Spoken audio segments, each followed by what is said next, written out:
पहले पोस्ट में paper leak के खिलाफ सख्त कानून का भरोसा और दूसरे पोस्ट में 26 दिनों से अनशन पर बैठे सोनम वांगचुक से एक खास अपील।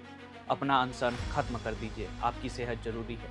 लेकिन सवाल ये है कि आखिर आधी रात को ऐसा क्या हुआ कि प्रधानमंत्री को खुद सामने आना पड़ा। क्या लाखों छात्रों का गुस्सा सरकार तक पहुंच चुका था? क्या संसद से लेकर सड़क तक बढ़ते विरोध ने दबाव बनाया?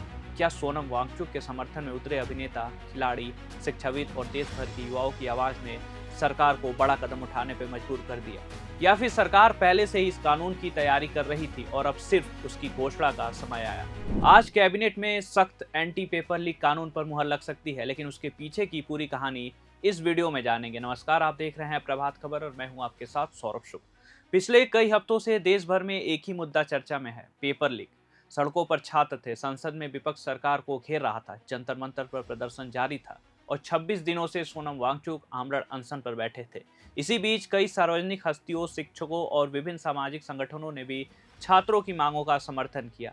इसके बाद कल देर रात प्रधानमंत्री नरेंद्र मोदी के 2 संदेश सामने आए और आज कैबिनेट में एक सख्त कानून पर चर्चा होने जा रही है। अब यहाँ सबसे बड़ा सवाल यही है कि क्या सरकार पर दबाव था? इसका सीधा जवाब देना आसान नहीं है, लेकिन घटनाक्रम पर नजर डालें तो कुछ बातें साफ दिखाई देती है। लगातार छात्र आंदोलन, संसद में हंगामा, विपक्ष के हमले, सोनम वांगचुक का लंबा अनशन, कई सार्वजनिक हस्तियों का समर्थन और फिर प्रधानमंत्री का देर रात 2 अलग अलग संदेश। इन घटनाओं का समय एक दूसरे के काफी करीब रहा। हालांकि सरकार का कहना है कि वह पहले से ही परीक्षा सुधार और सख्त कानून पर काम कर रही थी, इसलिए ये कहना कि फैसला केवल दबाव की वजह से लिया गया अभी तथ्यात्मक रूप से साबित नहीं हुआ है। नीट यूजी पेपर लीक के आरोपों के बाद छात्रों, अभिभावकों और कई संगठनों ने परीक्षा प्रणाली में जवाबदेही की मांग की थी। लगातार प्रदर्शन, संसद के भीतर और बाहर उठते सवाल तथा विपक्ष के दबाव के बीच सरकार ने नए कानून की दिशा में एक कदम बढ़ाया है।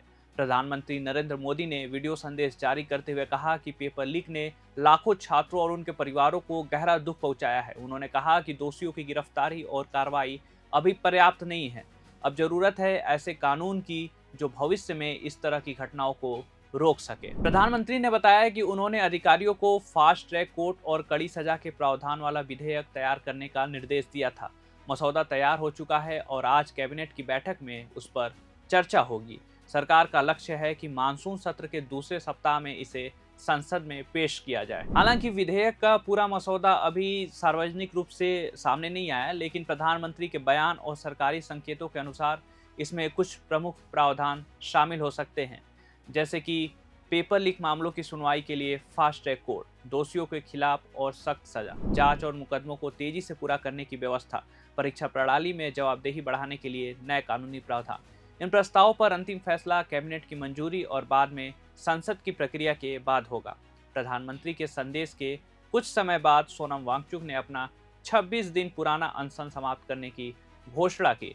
वांगचुक ने कहा कि उन्हें केंद्र सरकार से लिखित आश्वासन मिला है कि शांतिपूर्ण प्रदर्शनकारियों पर कोई कार्रवाई नहीं होगी और परीक्षा सुधार व जवाबदेही के मुद्दों पर संसद में चर्चा भी होगी। इस दौरान केंद्रीय मंत्री जेपी नड्डा और जितेंद्र सिंह भी मौजूद रहे। प्रधानमंत्री ने अलग से वांगचुक के अच्छे स्वास्थ्य की कामना करते हुए उनसे अनशन समाप्त करने की अपील भी की। अब सबसे बड़ा राजनीतिक सवाल यही है कि क्या सरकार दबाव में आई? विपक्ष का कहना है कि लगातार छात्र आंदोलन, संसद में हंगामा और देश भर में उठी आवाज के बाद सरकार को ये कदम उठाना पड़ा।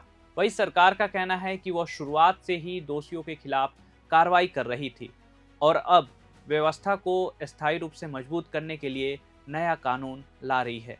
ये कहना अभी जल्दबाजी होगी। यदि कैबिनेट इस मसौदे को मंजूरी देती है और संसद से विधेयक पारित हो जाता है तो पेपर लीक के मामलों में कानूनी व्यवस्था निश्चित रूप से और भी ज्यादा मजबूत हो सकती है। आपकी क्या राय है? क्या सरकार का ये कदम सही दिशा में है? अपनी राय हमें कमेंट बॉक्स में जरूर बताइए। आप देख रहे हैं प्रभात खबर, मेरा नाम है सौरभ। धन्यवाद। प्रभात खबर .com, विश्वास वही, रफ्तार नहीं।